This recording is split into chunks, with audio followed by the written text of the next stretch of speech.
সারা দেশে অমর একুশের ফেব্রুয়ারি ও আন্তর্জাতিক মাতৃভাষা দিবস পালিত হচ্ছে। ভাষা শহীদদের প্রতি শ্রদ্ধা নিবেদনের খবর জানাচ্ছেন জোবাইর রহমান।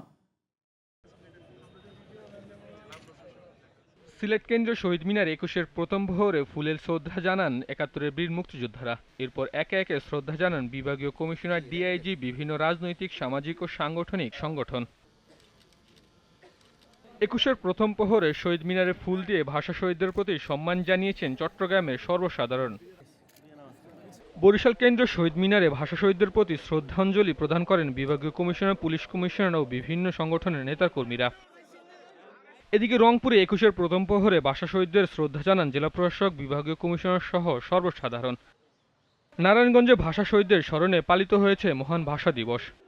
খুলনায় শহীদ হাদিস পার্কের শহীদ মিনারের বেদিতে শ্রদ্ধা নিবেদন করেন মুক্তিযোদ্ধা সংসদ, বিভাগীয় ও জেলা প্রশাসন, কেএমপি ও জেলা পুলিশ এবং বিএনপি সহ বিভিন্ন রাজনৈতিক দলের নেতাকর্মীরা। ময়মনসিংহ টাউন হল কেন্দ্রীয় শহীদ মিনারে শ্রদ্ধা জানিয়েছেন সর্বসাধারণ। নরসিংদীতে মুসলিউদ্দিন ভূঁইয়া স্টেডিয়াম শহীদ মিনারে শ্রদ্ধা জানায় জেলা প্রশাসন, পুলিশ ও বিভিন্ন সংগঠন। মহান ২১শে ফেব্রুয়ারি ও আন্তর্জাতিক মাতৃভাষা দিবসে নোয়াখালীতে শহীদদের প্রতি শ্রদ্ধা জানানো হয়।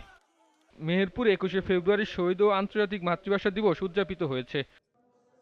এদিকে শহীদ বেদিতে পুষ্পস্তবক অর্পণের মধ্য দিয়ে ভাষা শহীদদের শ্রদ্ধা নিবেদন করেন যশোরের সর্বসাধারণ। কুষ্টিয়ায় ৫২ শহীদদের প্রতি শ্রদ্ধা জানিয়ে পুষ্পস্তবক প্রদান করেন জেলা প্রশাসক। এরপর উন্মুক্ত করা হয় সর্বসাধারণের জন্য।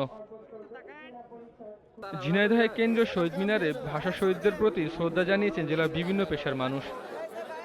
এছাড়াও ফরিদপুর, বাগেরহাট, ধামরাই, জামালপুর, কিশোরগঞ্জ, টাঙ্গাইল, মাগুরা, কুড়িগ্রাম, হিলিসহ দেশের সব স্থানে শহীদদের প্রতি শ্রদ্ধা জানানোর মধ্য দিয়ে পালিত হয়েছে আন্তর্জাতিক মাতৃভাষা দিবস। Zubair Rahman, GTV news.